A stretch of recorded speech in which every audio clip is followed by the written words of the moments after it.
Civilizations is a series developed and published by Firaxis and 2K Games. This 4X strategy game, famous for memes of Nuclear Gandhi, is near and dear to my heart. The series has gone through tons of iterations, each different yet the same from those preceding it. And now, on the 7th iteration of the mainline title, we see some of the boldest changes to the core gameplay mixed with quality of life improvements that showcase just how much the developers have been listening to player feedback for all these years. So without further ado, my name is Kurohitsuki, and let's dive into my early access preview of Civilization 7.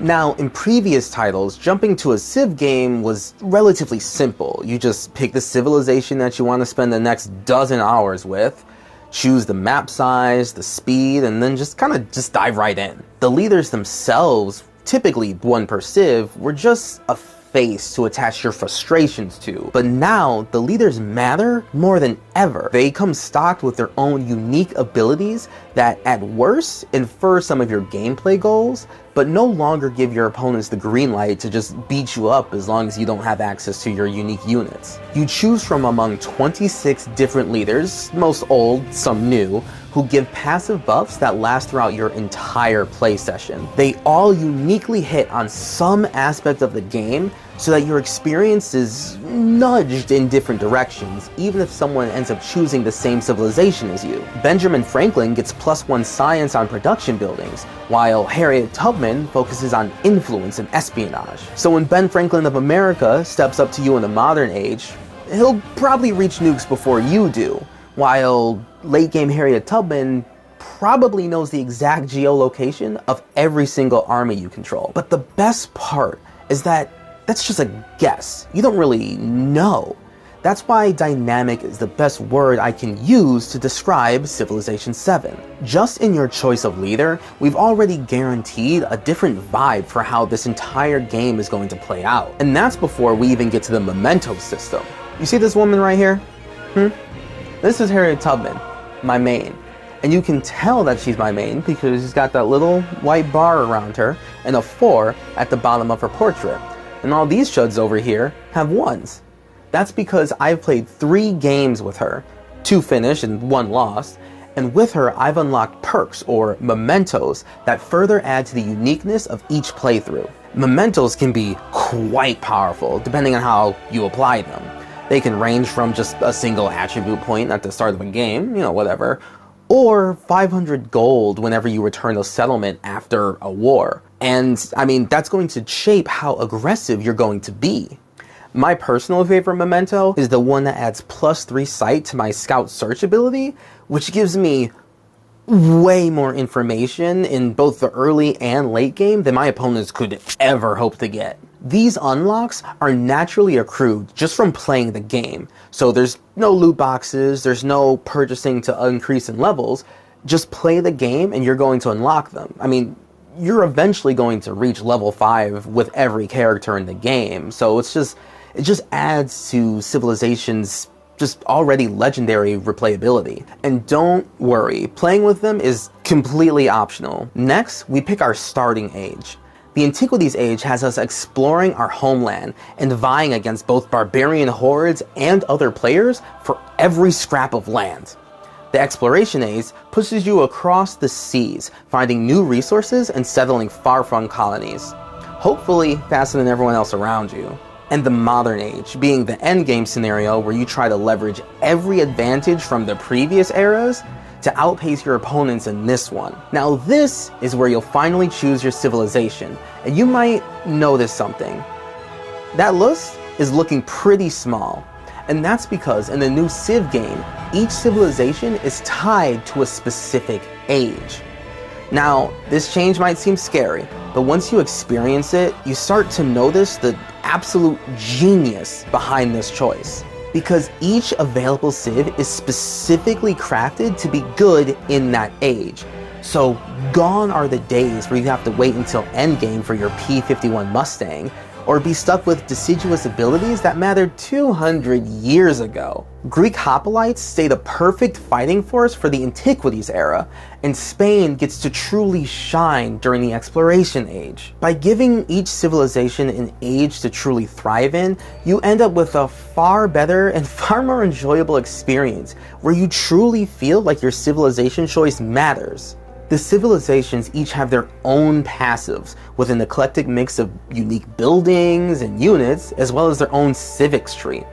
Special narrative events could pop up during the game that recalls, well, historical moments, where you can stay the course or choose a new path for your people. The options are limitless when it comes to Civ 7, as your path through history is merely informed by where you start, not defined. Listen, this is a bold choice for Firaxis, and I understand that returning players might find these changes to just be too much at first glance.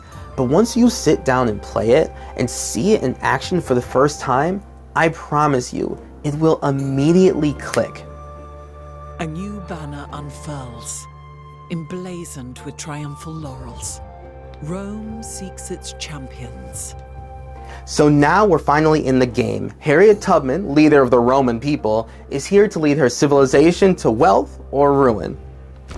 We start off with our founder. We'll plop our capital, Roma, down and begin the game proper. Now for the preview, I just want to mostly highlight the changes to the core Civ formula that Civilization 7 introduces. So I'm going to talk about the differences while interspersing gameplay showing them. So at the start of the game, you're just going to set down your founder. You are able to pretty much just plop right here. So here's the beginning of Rome. Behold Roma, the cultural center of the Roman people. This city and all future settlements provide your civilization with specific yields. Food to feed your people, production to build buildings, science to propel your people into the future. Civ 6 used to be far more cartoonish with its graphics, but here we see the absolutely stunning landscape full of such rich details, informing you of where important resources like ivory, marble, and navigable rivers are. Being able to quickly glance over at the map and to go, that tile right there, I'm gonna build a town right there. Adding to that beauty is the new city system. With it, you can actually see the buildings that you make get added directly to the landscape, turning your once quaint little village into a bustling metropolis. Tiles in the city are worked automatically as soon as you expand to it.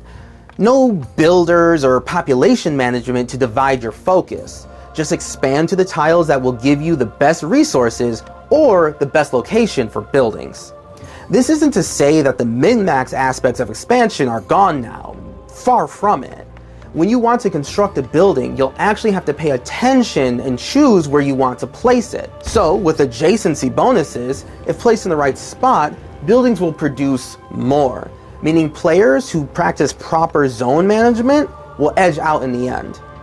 On top of that, you'll turn the chosen tile from a rural district into an urban one, locking away those natural resources that were present. So, trading that one tile that gives +3 food and 2 production and a happiness for a building that just provides 6 food, that matters in the long run. On to unit changes. The Scout has received a major upgrade.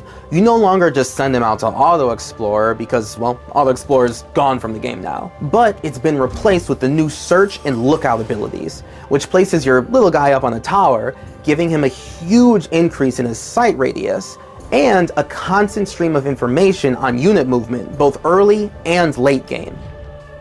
Army Generals are arguably the biggest upgrade to the core Civilization's gameplay, and exemplify exactly how the devs are trying to cut through the tedium that made older Civ games harder to manage. Instead of stacking similar units into one army, you now can place any kind of unit under the command of a general. Then the general can move across the map and through other units while carrying 4 to 6 units within him, making warfare and troop management take far less clicks than before. So, we're finally going to see a little bit about how combat is done. So we have our legatus right here, our army commander, and we have independent warriors attacking Pompeii. So, even though this is one tile full of units. We can see that there's actually 3 sets of warriors within it, as well as the commander itself. So what the commander is able to do is suck up units that are around it into one tile-wide army. Now, the army itself does not attack as one giant chunk, okay? This is a little bit different from armies in previous games. You don't just put a bunch of units together and then they attack as one giant mass with, you know, obviously combat boosts and everything. No, this is basically a way to kind of pack up large multi-tile armies and then move them quickly to another location. So we're trying to defend Pompeii. I will not take my general and move them on top of Pompeii to defend it, because then they'll just be attacking my general and the enemy won't receive any damage. What we're going to do is deploy our selected units, and they're going to deploy with this being their center. And then now the whole army is deployed, and we actually see that there's more enemies over there. So our 3 armies that were inside the commander have popped out, and his buff, his leadership aura, is now targeting all 3 of the units here. So these units will get a buff when they get into combat, and any bit of combat that happens while in the presence of the legatus will increase the army commander's leadership. So you can have Legate Defensicus Maximus holding down the eastern territories with the Bastion upgrades, while Attackus Killigus III pushes westward with Karl and their vanguard tactics. So if you see a general moving towards your border, you know that an attack is imminent versus a random soldier that accidentally got too close. Lastly, if you build a unit all the way back home, you can send it directly to the front lines by using the Assemble ability. This makes the unit disappear entirely from the map as it travels to the army commander over X amount of turns based on the distance. This ability ties directly to our next topic, settlements and the differences between cities and towns. When expanding, a settler doesn't turn into a city. At first, it turns into a town. Initially, towns do nothing but produce food for themselves and convert its production into gold.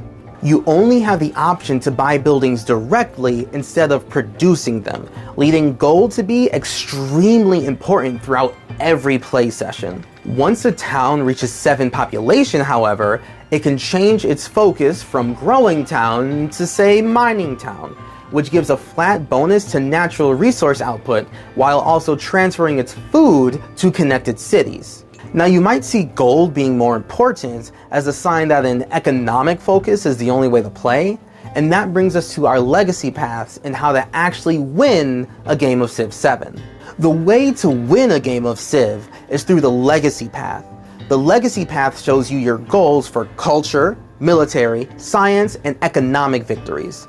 Instead of simply storing enough gold or researching enough technologies, you have different assignments to complete to go from one level to another. Culture just wants 7 wonders by the end of the age, but that massive production commitment takes away from making armies and other buildings, as well as filling your capital up with wonders and not leaving a lot of space for farms, which is why expanding and sending food back home is vital. Military at first just wants some technologies and units, but later wants you to expand, either peacefully or violently. Getting 12 settlements by the end of the age guarantees you a golden age in the next one.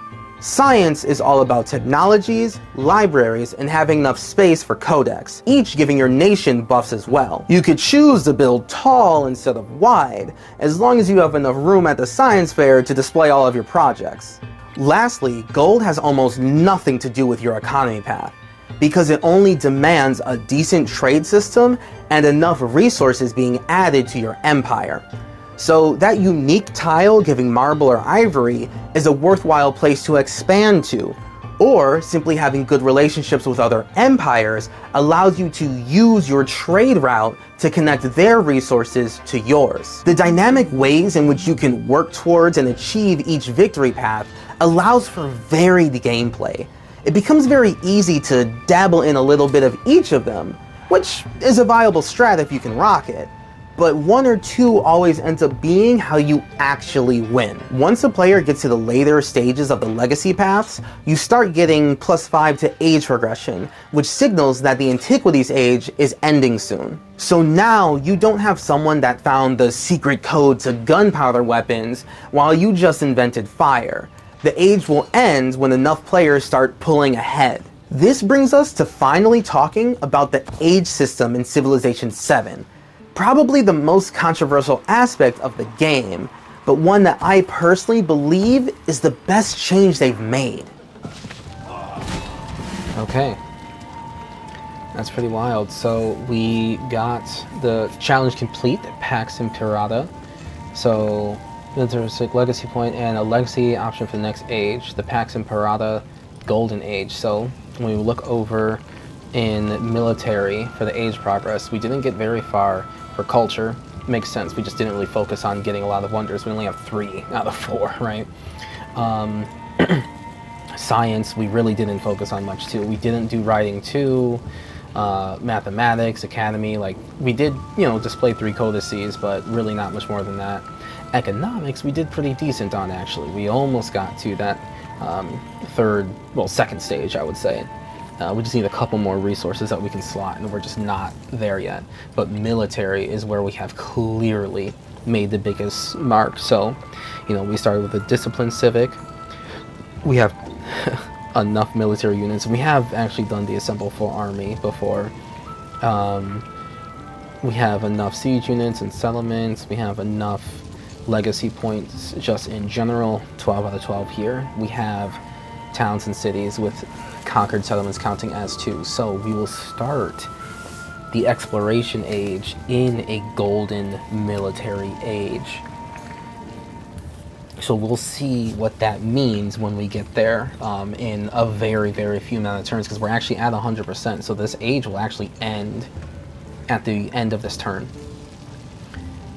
And we have at the end unlocked the Inca civilization. And we did that by having 3 settlements with at least 3 mountains each, which I thought we kind of completed before, but I think when we exchanged a couple capitals, we actually lost that. In the shelter of the mountain peaks, among ice falls and foreboding cliffs, is a haven. Here the mountain people build terraces in the stony ground, finding security where others seek death. This may be the source of refuge in a crisis. That being said, since the age is ending right now, we do want to make any final changes. So the coming of dawn. The world is settled into a new order. In the wake of unrest, borders have been reforged and political bonds redefined. The old world's models and of authority have broken beneath the weight of progress, and the very nature of empire transforms into a new age. The age of antiquity is ending.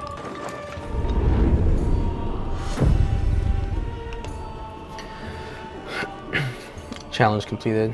Alright, so the Antiquities age has come to an end. The Roman Empire stretched across the land, yoking all those in its path under its banner. As long as there was sun to shine, none could escape its shadow.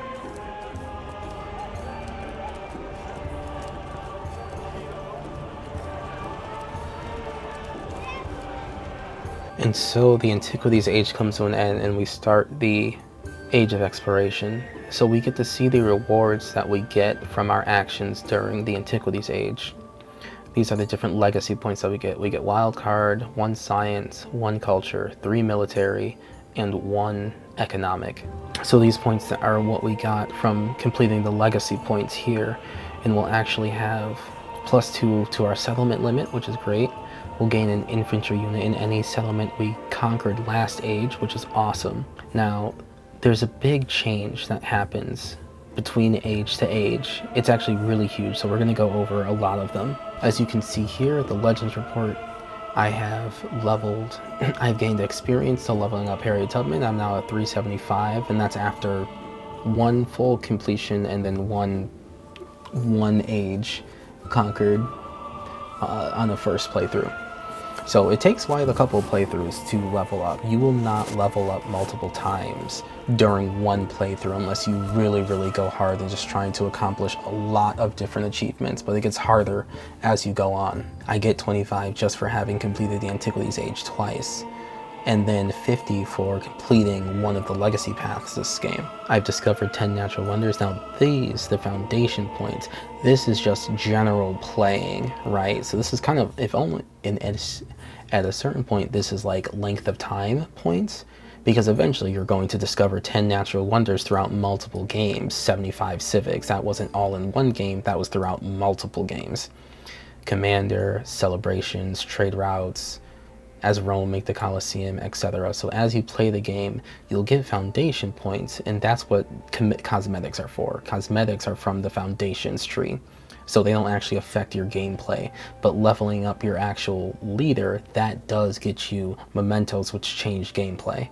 And there we have it. That's the end of this preview. But I hope that this video has done a lot to assuage some of the fears you might have had going into this new Civilizations game. I know that there's always an apprehension when a new one comes out, and they have promised tons of changes. I myself was pretty scared going into it. But the moment I opened the leader screen and saw the very type of gameplay that it allowed, I immediately got hooked. This Civ is the most dynamic Civ they've ever made, and in an age where there's a lot of competition for our limited amount of time, having a bunch of the tedium shaved off while keeping the same level of depth, if not deeper, leaves me repeating the same phrase that every Civilizations game has made me say before: just one more turn.